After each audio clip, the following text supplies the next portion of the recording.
Good evening, Facebook. This is Dr. Renee Davis. Welcome back. This week we are presenting suicide in the African American community. Our phenomenal presenter is David Roundtree, who is a licensed clinical social worker both in North Carolina and South Carolina. After Mr. Roundtree presents, please stay tuned. We have a question and answer for you. So while you're looking at us, type down your questions and we will respond live. Hope you stay tuned and enjoy our segment. Thank you. Good evening. My name is David Roundtree. I'm a licensed clinical social worker in both North and South Carolina. I received my Bachelor's of Social Work degree from Livingstone College in Salisbury, North Carolina. I've also received a Master's of Social Work degree from the University of South Carolina. Go Gamecocks. This video is for informational and educational purposes only. If there is a true emergency, please call 911 or visit the closest emergency department of your local hospital. I'm going to be discussing suicide in the Black community, or suicide among African Americans. And that is a topic that I think has been swept under the rug for far too long. So I'm grateful for this day and this age in which we wrestle with the racial makeup of the country and equity issues, because it brings to the forefront our mental health. And for too long we've dealt with our mental health on our own, in our own ways. And I think now is a day of reckoning where we have to really decide how mental health, how important our mental health is to us, and to pursue those areas that we not had access to for so long. So suicide is a very difficult topic because it affects so many of us. I often look at suicide through a system theory. For example, if I was to take a screw out of a car and just throw the screw away, the car might run great for a day or two, maybe a week, maybe a month, might run great all year, but eventually something will be loose in the engine, and eventually the car will break down. And that's the way it is when it comes to suicide in the African American communities. So many times we keep it hush hush and we try not to talk about it, but we miss those individuals so much, and they affect us in so many ways. They affect not only themselves, but they affect the family, they affect the community, they affect churches and schools.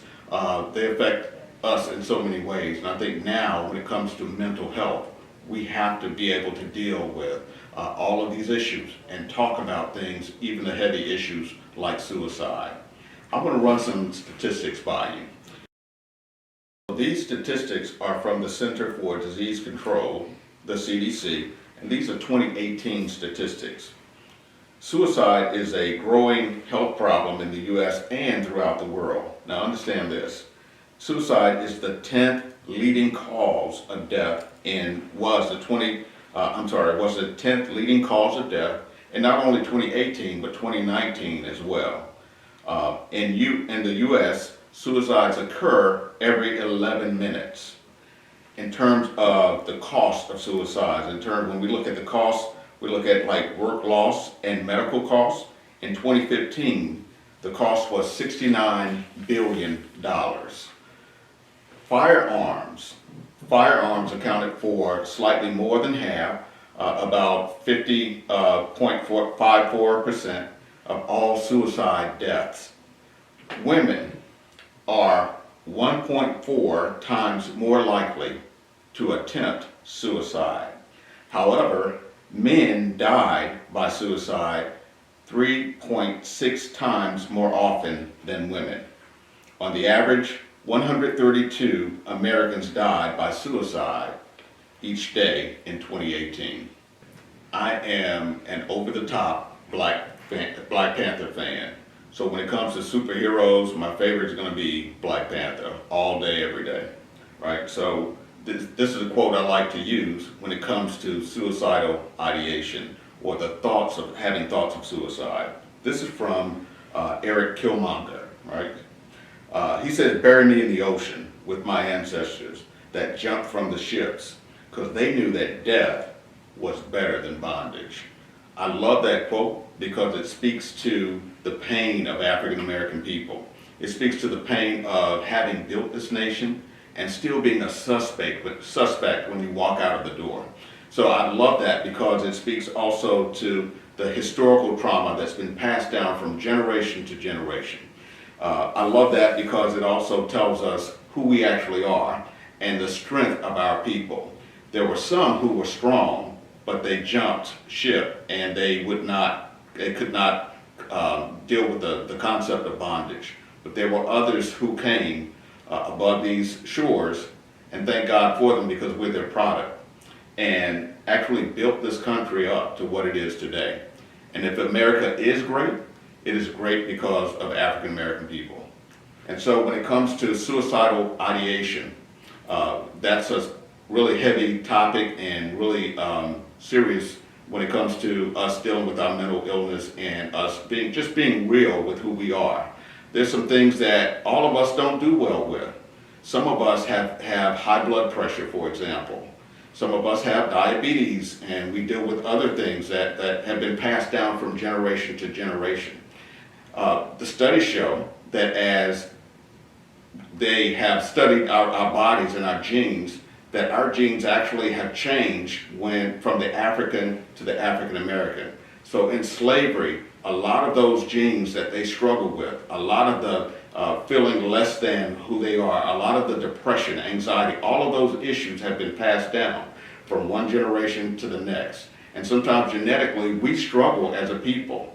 We struggle with the diabetes, with the obesity, we struggle with the hypertension, we struggle with all of those things because they've been passed down from one generation to the next.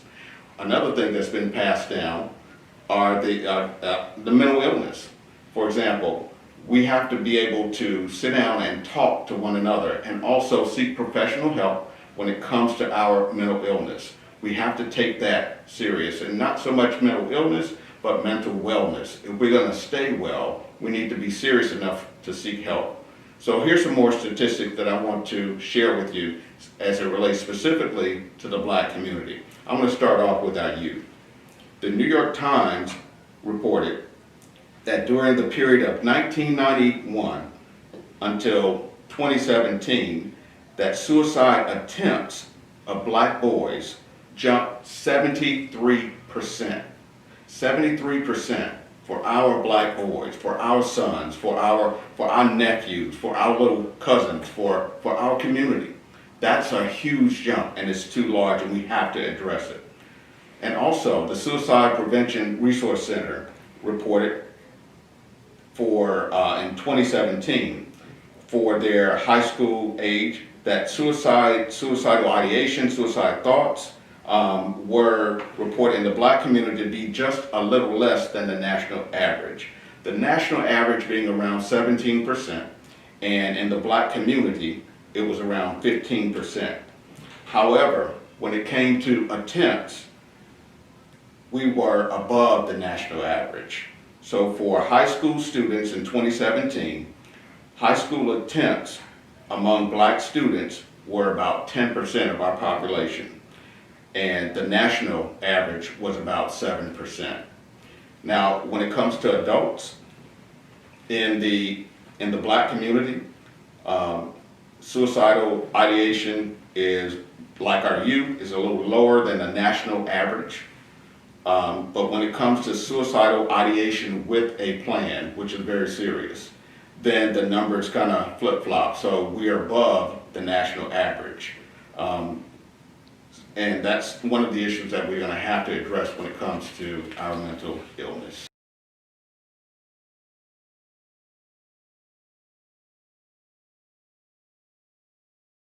I want to talk about 5 myths about suicide. The first one is that someone who is suicidal is determined to die. That is definitely a myth, because people who are like that are often weighing their decision. So they vacillate between one decision or the next, and they're very ambivalent about which decision to make. So sometimes they don't make a decision at all. They're not determined people to die. The next one is that you have to be a psychiatrist or a health expert to prevent suicide. One of the things that our community has to do is to be a community again. You don't have to be a mental health expert to stop a suicide or to have a conversation about suicide. You can also encourage someone else to seek professional help if that needs to be the case. But sometimes people just need to have a conversation or just need to hear the voice of a person who cares. Another one is that only people with mental illnesses or mental disorders are suicidal. That's not the case. To have a mental disorder is a risk factor. However, there are many people who don't have mental disorders who contemplate suicide. If someone is determined to die, there's nothing that can be done to prevent it. That's not true either. Again, going back to the community, our intervention is simply sometimes a conversation that we have one person to the next, or picking up a cell phone and texting somebody saying, hey, how are you? I was thinking about you today. How are you? So sometimes just to have a conversation with a person is all they need, or sometimes just to say hello and to make them less invisible than what they feel. Sometimes that's all they need. And then the last one, once someone is suicidal, he or she will remain suicidal. Now, heightened suicide risk is often short-term and specific, very specific. So it doesn't necessarily mean that they will always be suicidal. There could be a grief that's going on and that's causing suicidal ideation. There could be something that's going on with the bills that they can't pay, or it could be anything. And with men, sometimes we feel responsible for carrying the whole world on our shoulder. And we do that very well sometimes, but the one time we can't do it, the one time we feel like we've let our families down, or those other persons who are dependent on us, we let them down, sometimes we have these thoughts. And it's very important that we have these conversations with other men and other women who really care about us. So community is a huge thing when it comes to attacking these myths.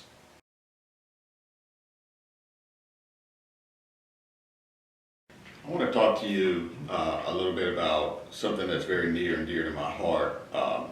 One is an elderly woman that I see currently in my practice. She is an incredible Black woman. She has overcome, or she is, I should say, overcoming the impact or the effects of two suicides. So she is a suicide survivor because she has had to survive the suicide of her son as well as her brother. This woman is remarkable, but in as much as I respect her and look up to her and can see her strengths, sometimes it's very difficult for her because those within her immediate family tell her that this is something that she should just get over. This woman is remarkable in so many ways. She's gone on to write her own narrative, and she's gone on to write poetry and do things like plan. She designs her own home, and she does things like design ceremonies to celebrate her son and also her brother, and she does that on a yearly basis. So I'm very proud of her, very proud of the things that she now celebrates. She celebrates the life and the legacies that they left. Another one is a young man who is known, his name was Khalif Browder. Khalif Browder was a 16-year-old New Yorker who was stopped one night by the police because somebody stole a backpack. There was no conviction. They simply locked him up for over 1,100 days in Rikers Island. 1,126 days in Rikers Island over a backpack. Khalif was innocent. Khalif went through a lot when he went to Rikers Island. If anybody knows the history, or anybody who's ever been in Rikers Island, you know it's a very violent place. It's a place that's overcoming a lot of in-house drug use, a lot of in-house violence from both the inmates and the guards or corrections officers. I think it's considered torture for a person to be in isolation for over 17 days. Khalif Browder was in isolation for over 300 days. He could not deal with being in isolation, as most cannot. So there was no physical touch from people. There was no coming outside of the cell for over 300 days.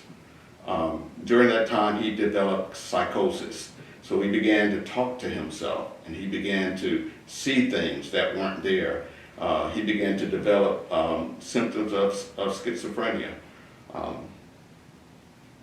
He had a lot of big names to come and advocate for him, like Jay-Z advocated for him, and no one understood why he could go to a courtroom over 30 times and still be sent back to jail with no conviction. Eventually, he was let loose. Everybody thought, okay, this is a happily ever after story. No, now he's back in the hood. Now there are guys who are saying, okay, we don't understand all of the cameras that are around you. You must have a lot of money now. And so they approached him like that. I believe he was shot once, he was stabbed once. He had gone through a whole lot. Can you imagine the impact that that has on a person's mental illness? He had gone through a lot of different things. He went back to school. In fact, he maintained a 3.56 GPA, I think at the Bronx Community College. Something he should have been very proud of. And surely his parents, his mom was proud, everybody was proud of him, his counselors were proud of him as well.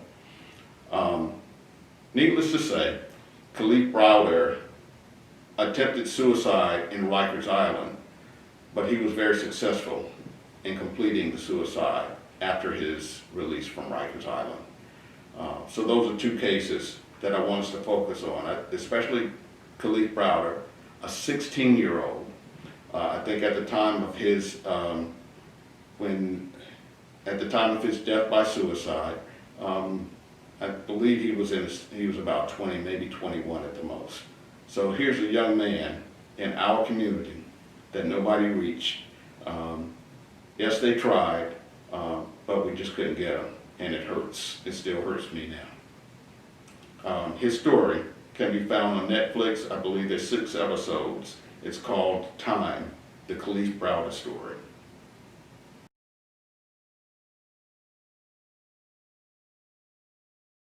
I'm going to talk about both risk factors and protective factors of suicide. So one of the risk factors is to have previous suicide attempts. So always be on the lookout for persons who've had previous suicide attempts. Also stigma. Stigma kills our community.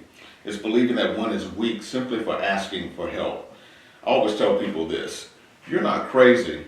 You're not crazy if you go get help. You're crazy if you know you need the help and then don't go get it. So the stigma, we need to do a better job as far as like erasing that out of our community. Another risk factor are the issues of mental health or substance abuse that go untreated. Again, seek professional help. Go talk to somebody. It's okay to go through, to have, as they say, to have Jesus and to have a therapist. So it's okay to do that. Also, another risk factor is the history of trauma or abuse. Now, trauma can be real or can be something imagined. For example, people with PTSD, they may not be on the battlefield right now, or they may not be experiencing that trauma right now, but it's imagined, it's in their mind, and to them it's real. So that's another risk factor. Also, easy access to lethal means. What kind of weaponry do they have within their home? Not only weapons, but are they stockpiling medications in the home to maybe overdose at another time? So those would be the risk factors. The protective factors would be a connectedness to friends, family, churches, and other social organizations. In other words, going back to community. Another one, access to effective care and treatment. I would highly like to recommend Brighter Horizons right here in Gastonia for any kind of care and treatment, mental health care and treatment. Also, coping skills or life skills, learning how to cope with life itself. And also the discovery of one's purpose What's your purpose in life? Some people say if you can wake up every morning, put your hand on your chest, and feel your heart beating, there's still purpose in your life. And the last one, protective factor, is hope. What is hope except the ability to look beyond the circumstances of today and see a better tomorrow?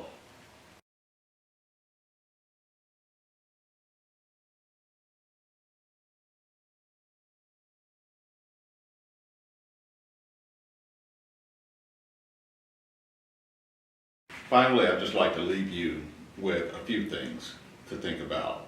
First of all, understand community, as I've said throughout this video, and understand that you're not in this thing alone, that we are all together and we're all pulling for one another. We've got to come back to this concept of Dr. King's beloved community, where we believe in each other and we believe in each other's strengths as well. Also, another thing to look out for is isolation. So in community, if you find someone who is not around, you might want to send them a text. You might want to go by and knock on a door, or just call them up and see how they're doing. So when a person begins to isolate, that could lead to other problems as well. Especially in this pandemic, it's really good for us to check up on each other to see how we're doing. The other one is change. So whether that change is subtle or abrupt. Notice the changes in your family, your friends. If you notice a change like that, you might want to ask them, have that conversation. And some of these conversations are hard to have, but if you notice these changes, it could be, a conversation could be a life changer itself and could actually save a person's life. I do want to say, in closing, that if there's anybody who needs an 800 number, the number is 1-800-273-TALK or 1-800-273-8255, and that's the number to the National Suicide Prevention Lifeline.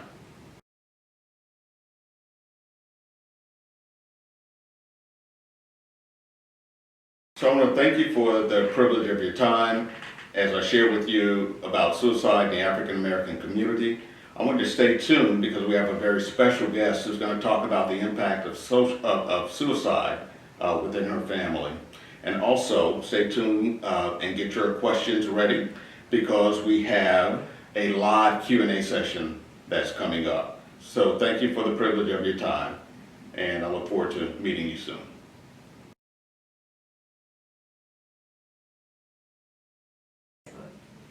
I'm Monica Smith, and I'm joining you today for the mental health portion on the Black community for suicide.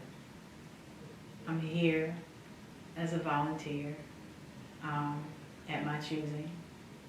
My family has been impacted by suicide twice. This is not a club that I've chosen to be in. Suicide is one of those clubs, and forgive me for the words that I'm using, that you're put in, not by choice. When I talk about suicide, even from the cooking stage, and when I finish, I have people come up to me and they say, my mother did it, my father did it, my brother did it, my sister did it. And I realize it's a club that a lot of us, we don't talk about. And this is difficult. But I think it's important for me to discuss or just share this moment for anybody who is thinking or even considering this is an option. And I'm asking you to not do it. Don't. Suicide is a selfish act. It is a permanent solution to a temporary problem. The ones who were left behind, like me, my children, my mother, my sister, my aunts, my cousins. We are left with so much pain. We miss those who are gone. There are a lot of people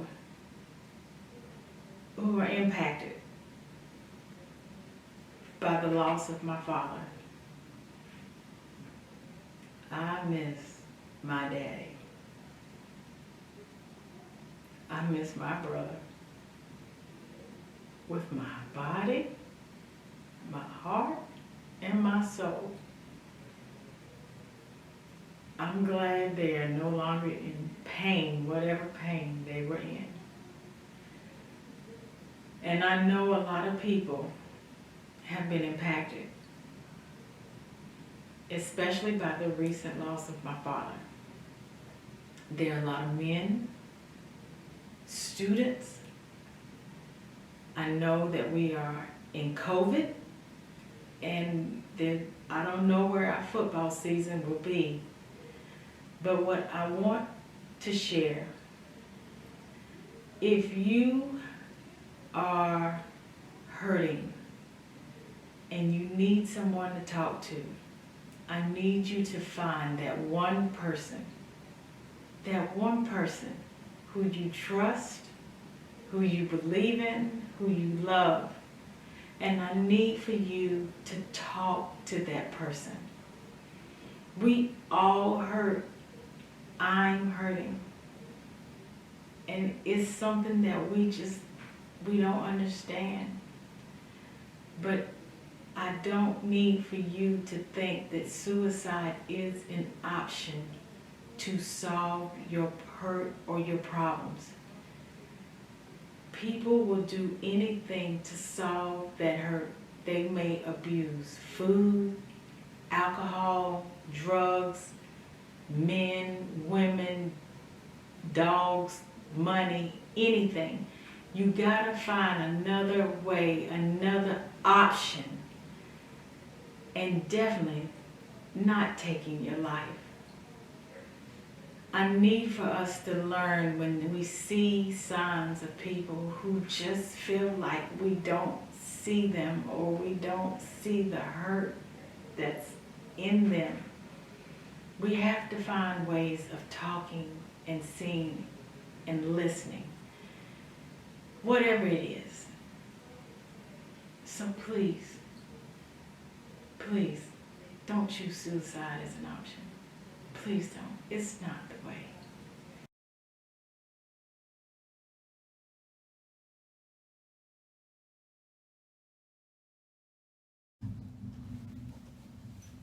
Hi, good evening, Facebook. This is Dr. Renee Davis again. I am sitting here with David Roundtree, who you just witnessed, observed him presenting on suicide. We are coming to you live. There's some information that I want to bring to your attention. We are live here in Gastonia, and there is a storm going on. So you may hear the thunder rolling. We are hoping and praying that we have no technical difficulties, but if we do, we will continue to record and post the Q&A at another time. So we're hoping that the skies hold up and that we don't lose any electricity or have any technical problems. I want to also ask you if you have any questions as you watch the video from Mr. Roundtree and then from our special guest, Miss Monica Smith, Chef Monica. If you have any questions pertaining to the content of what Mr. Roundtree has shared, please type that in right now, and then we will answer your questions in live real time. I also have some questions that I want to ask Mr. Roundtree.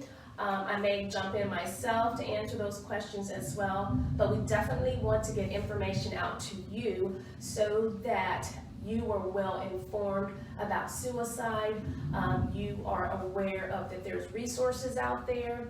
If you are feeling suicidal or you have a loved one or you know someone who has expressed thoughts of harm, you will know what you can do to provide support for yourself and for that individual. So we're going to get started. I know this is a very serious matter. We are not going to minimize it at all, but I do want to break a little tension that we have in the air, since it's a very serious matter. As you were watching the video, as I was watching the video, I know you guys heard Mr. Roundtree talk about his university that he attended. And he made a shout out. And he made a shout out to the Gamecocks. So as you see here, I do have my Delta Cup. I love my sorority, but for tonight, because I like a little banter between my colleagues. This is all in good fun. So I'm going to put my Delta Cup aside, and I am going to pull out, boom, yeah, my Carolina Cup, the true Carolina Cup, the only Carolina Cup, the University of North Carolina at Chapel Hill, the Tar Heels, go Tar Heels. So this is going to be prominently displayed on the table. This is all in good fun, right, Mr. Roundtree? No. No, this is very serious. Okay, all right. So it's very serious. But in good fun, I also want to bring to your attention, Facebook, Mr. Roundtree and I, we have on these t-shirts, You Matter. We also have the phone number. This is the suicide hotline phone number. But we want to let you know that you matter to us. You matter to your loved ones. There is a future. There is purpose in your life. You can move forward. You can overcome the stressors that you are experiencing. You can overcome that with the love and support of individuals that love and support you, that you trust. Family members, if you're in a situation where you don't feel comfortable talking to a family member, a trusted friend. If it's not a trusted friend, it can be a teacher, a coach, someone that you have that good relationship with. And also there's a host of mental health professionals out there who can also help you or someone you love get the necessary treatment that you need or your loved one needs. So as you watch us in this Q&A, you're always going to see we're saying you matter. Okay, so without any further ado, I'm going to jump into questions. Hopefully we'll have some questions coming in from Facebook, and we will answer those questions as well. So you ready, David? I'm ready. Okay, so let's see what we have here. One of the things that you talked about in your presentation was that men have higher rates of completed suicide, but women may complete suicide more than men. So why is it a higher completed rate in men than in women? Okay, so with men, some studies say as high as like 4 times the number. However, there are more women who actually attempt suicide. So, and I think I used the word successful suicide, but so we don't want to we don't want to convey suicide is a success. Right. What we want to talk about is suicide. It is basically, it leads to a loss. It's a death, and it leads to grief. So when we look at the numbers, we see more about women, African American women, who attempt suicide, but as many as 4 times in terms of the deaths, men are more likely to complete the suicide. Is it because of what they're doing, the means in which men and women may differ in their means of trying to harm themselves? It's definitely the means. So the means with men is more lethal. In other words, we're more likely, African American men are more likely to use basically a gun. Whereas women would try something different. They would try the pills, or they would try maybe a rope or something like that. They would try something less lethal, and something that maybe if someone else could intervene, they could actually prevent the suicide. But with men, the means are more lethal. You also talked about suicide in Black youth. Why do you think, or what has been said about why it's increasing more in our Black youth? One of the things that I focus on is the way particularly Black males are socialized. So when I was growing up, to age myself, it was Shaft and Superfly, you wanted to be cool like them. And in the younger generation, what's being glorified is maybe the prison life, or being hard, or being hyper-masculine.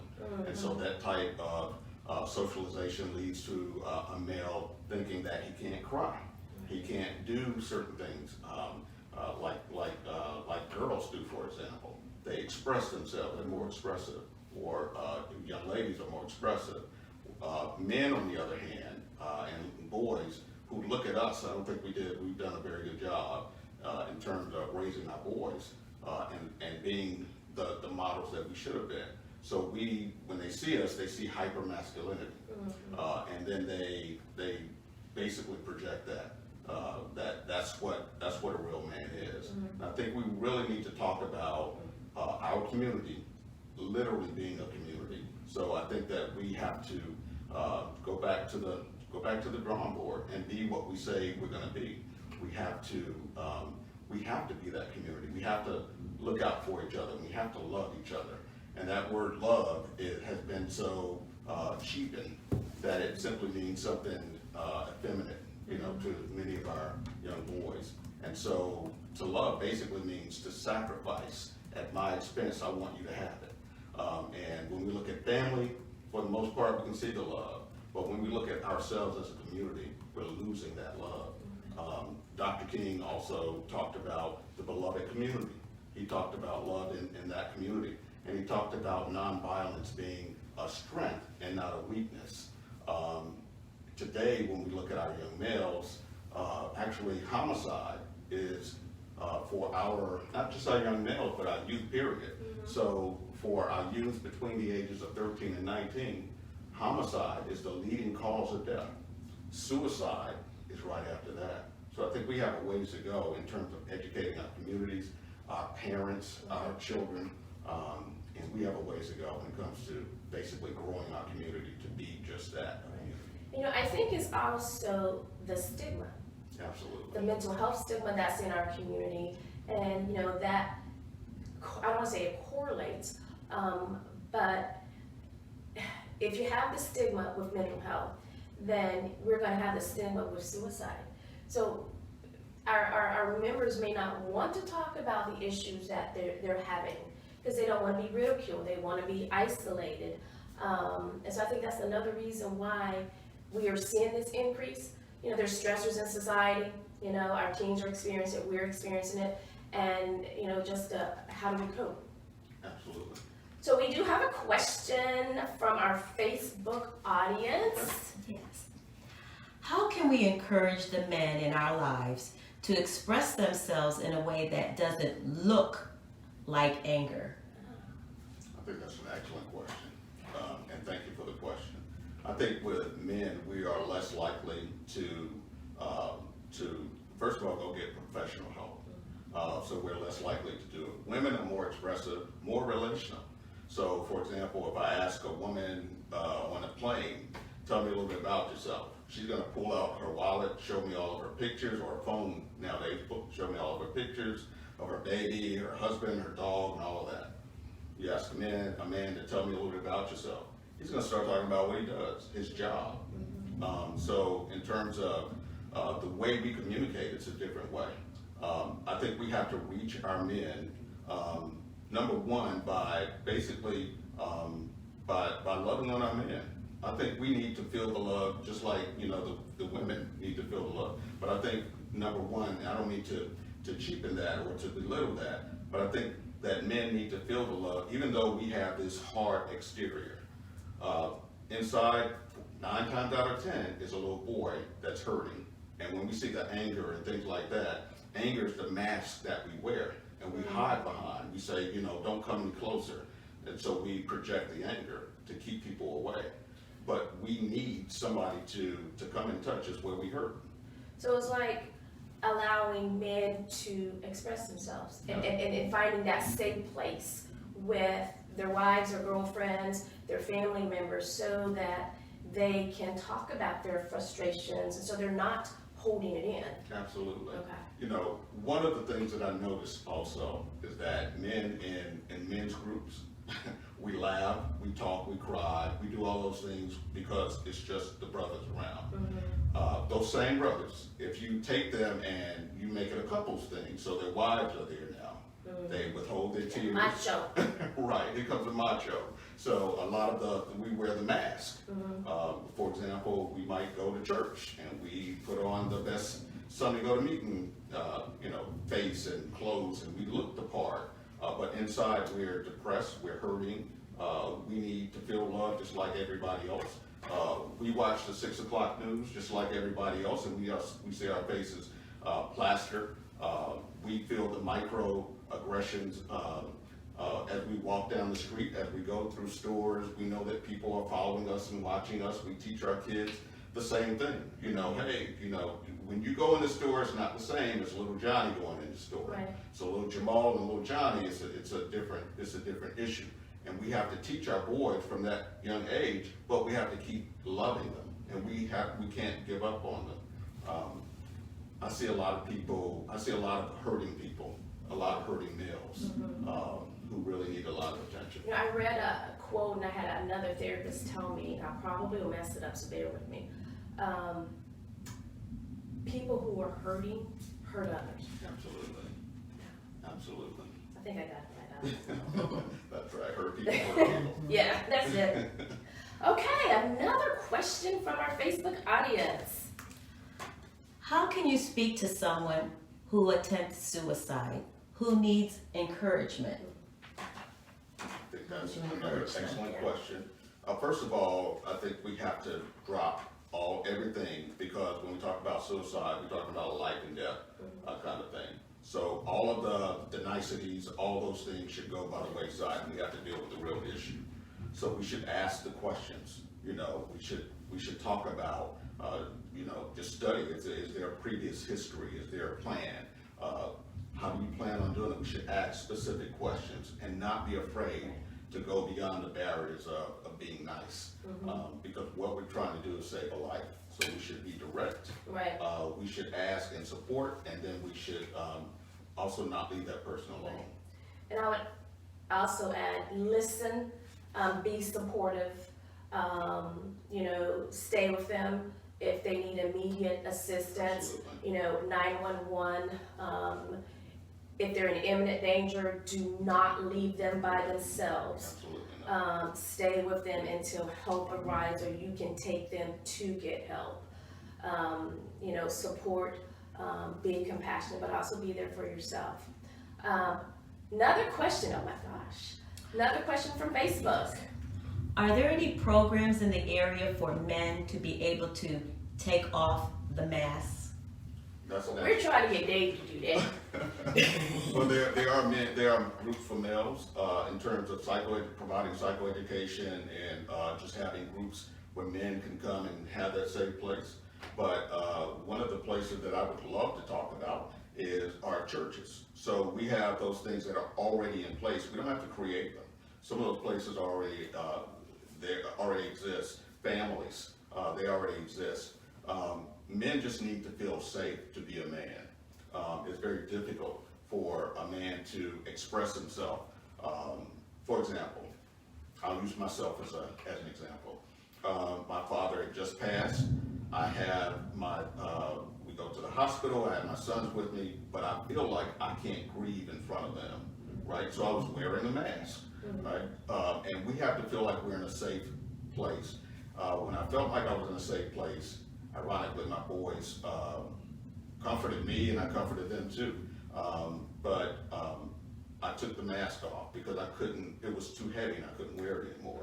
So I cried because I love my dad, I miss my dad, and the relationship was such that I just loved him and I missed him, and I still miss him every day. But I'm grateful for the lessons that he taught and share with me. And, but I felt like I had to be in a safe place in order to express myself. So I can't go outside and, because I'll look a certain way. But when when I'm safe, and I feel protected and supported, I can express myself. Okay, wonderful. We have another question from Facebook. This person's son attempted suicide, and it's still fresh. She needs to know I need him to know he has purpose. How do I do this? One of the things that I would strongly recommend, if that person hasn't done it yet, is to go get professional help. So places like Brighter Horizons, for example, or those places where that provide psychotherapy. Go get professional help so that you can work through some of those issues. And with a lot of our young people, we kind of sweep it under the rug. So I'm grateful for that question, because a parent says I'm on top of it, and he or she is involved in their child's life. So one of the things you might want to do is, depending on how serious this suicide threat is to watch him. Is he isolating? Is his behavior changing? Is he becoming more irritated? How's he sleeping? Is he not sleeping? Is he sleeping too much? How's he eating? Is he not eating? Is he eating too much? What are the changes, the subtle changes, and even the abrupt changes that you can see? So those things, and just the parental support alone is enough to stop and prevent a suicide. So Dave, can you talk about or provide more behavioral warning signs for a parent or a teacher or a loved one? Because you've already touched on a lot of them, but are there any more that they can be mindful of? So, like I was saying, the changes. Sometimes the changes are more subtle. So you want to look at, is the kid specifically talking about suicide? Is he joking about it? What kind of statements are they making? Are they saying, no, I'd rather be dead? Also checking in with their therapist, because some of the things that they'll tell the therapist, this is one of those points where you do break confidentiality. So if someone's life is at risk, you do want to break that confidentiality, and that needs to be shared with the parent. So that they may have to sleep with the door open for a while, you never know. But also things like withdrawing, isolation, withdrawing from other activities, and giving away things that are like near and dear to them, all those other things as well. Okay. But we have another question. Oh yeah, another question, thank you. Yes. If the person has been hurt by the church and doesn't see the church as an option, is there a basketball group or a virtual group or an eating club or something to seek solace? Absolutely. So church hurt is deep hurt. That's where you deal with the spirit. You trust this man of God or woman of God to bring you an inspirational word to lift your spirit every week. So if you get hurt there, and especially to a child, right? Because they're thinking they're not thinking about growth, they're thinking about these adults. They should be perfect, and we know that there's no perfect human being. So when you're kind of disillusioned and almost also immature in your thinking, church hurt becomes very deep and very difficult to get over. So those other things are great substitutions, but you still want to speak to the spirit of that person, because that's a real thing. We deal with the bio, the psycho, the social, but we also need to deal with the spiritual and not ignore that, because that's a deep hurt, and it still needs to be healed as well. So playing basketball, all those sports, all those team things really help when it comes to like socialization and raising a child up, and they really help. They help me growing up. And so those are some of the things that we can do, but we still need to deal with the spiritual hurt. So find a therapist, find a pastor, find a grandma, a granddad to talk to about how to heal from your spirit as well. You have a question? Not yet. Okay, so Mr. David, help our audience to understand when, let's say, this is parents and their child has been extremely depressed has talked about suicide, but has no plan. They start coming out of a depression, and so you see this energy, you know. Why should a parent be concerned? Because their child is energized now, they seem happy, but why should they still be concerned about the risk for suicide? So one of those things that we need to look out for is, is this person depressed? Is he or she taking any depressants? And when we see the mood begin to lift, the person then has the energy to actually commit to suicide. Many times if they have major depressive disorder, they don't want to get out of bed, they don't want to take a shower, you know, their hygiene kind of falls by the wayside, things like that. But when they begin to get the energy, that's the time to really keep an eye on. Especially with, when it comes to not just people who are on antidepressants, but people on other medications as well, especially those who suffer with bipolar disorder. So with bipolar disorder, you not only look for the low mood, but you look for the mania. Right. The Right. highs. So, right. And it's when they have the mania that they have the energy to do it. They're not sleeping, they're up, and they have all these excessive thoughts in their mind, racing thoughts and things. So that's the time to look out for a person, not only when they're depressed, but also when they're manic. And I also want to add to Facebook family about the medications. Definitely, follow the recommendations of your prescribing physician. But sometimes these antidepressant medications, they have this disclaimer, particularly in younger adults, that may cause increased risk of suicide. And that speaks to what David is talking about. When someone is depressed and they have this depressed mood, and then their behavior or their mood starts to increase, then they may have the energy. They still may have the thought process to do it, but now they have the energy. So I'm not saying discontinue your medication. That is not what I'm saying. I'm saying always be in contact and communication with your primary care physician if you find yourself in that situation where those thoughts are becoming more prominent and now you're starting to have like an actual plan. So definitely continue to be in communication with your primary care doctor. Want to add anything else? Yeah, very good point. Do you have any more questions? Let me see. I think we have time for one more question. Okay, let me find a good one. Let's see. Oh, okay. Example. In my office, I've seen people who come in and they tell me, my great-grandmother committed suicide, my mother committed suicide, my grandfather. So there's this family history of completed suicide. Is suicide something that someone can inherit? We don't believe necessarily that it's a genetic thing, but we believe that it can be passed down, like socially. Like we can look at our family history. We can even look at our racial history. So when we look at the history of the people, of African people in this country, we can see that there is a heavy weight on them in terms of like their mental wellness, and the things that they had to do to combat all of that was just spectacular. To think that here we are.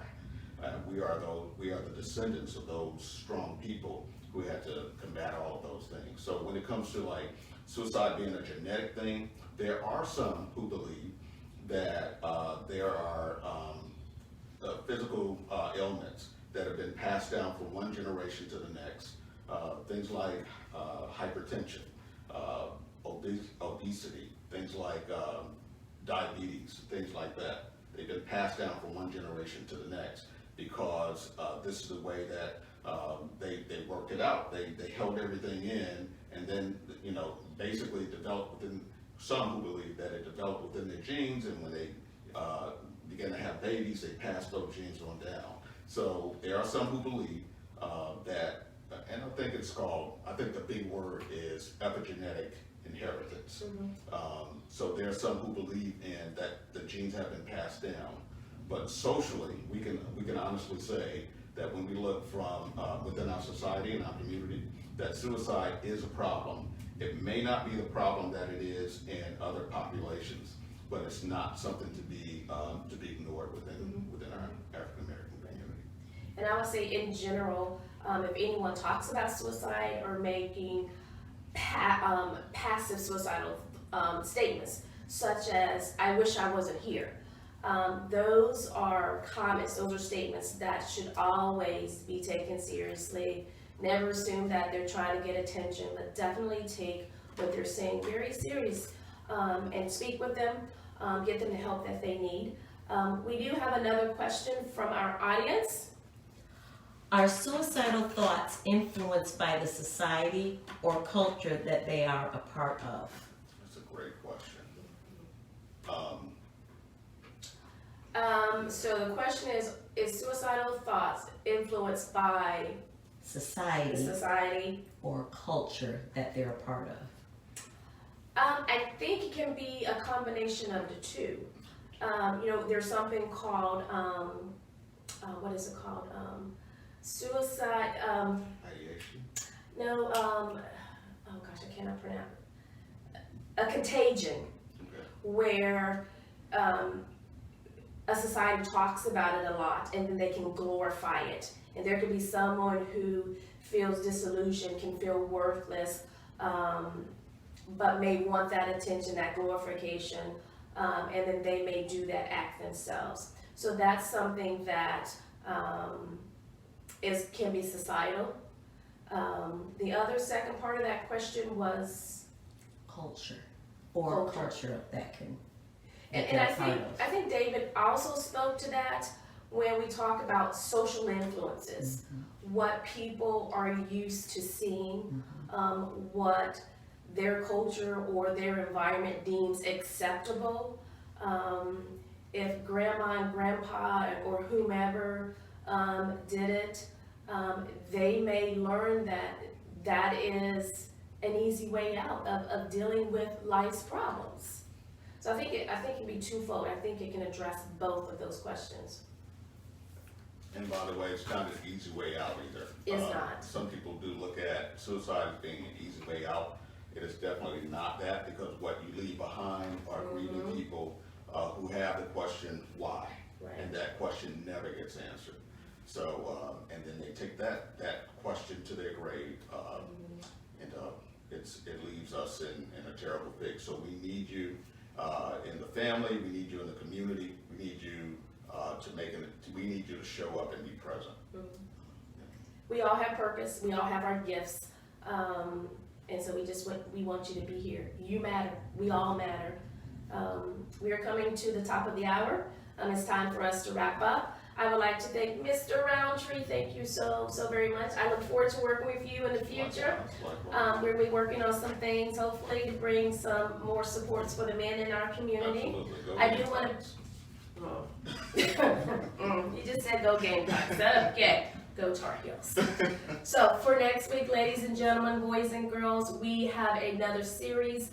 Next week is going to be on trauma. Our presenter will be Brittany Davis, who is a licensed clinical social worker associate. So we look forward to you tuning in next Tuesday, July the 8th at 7 a.m. Take care, love yourself, be kind.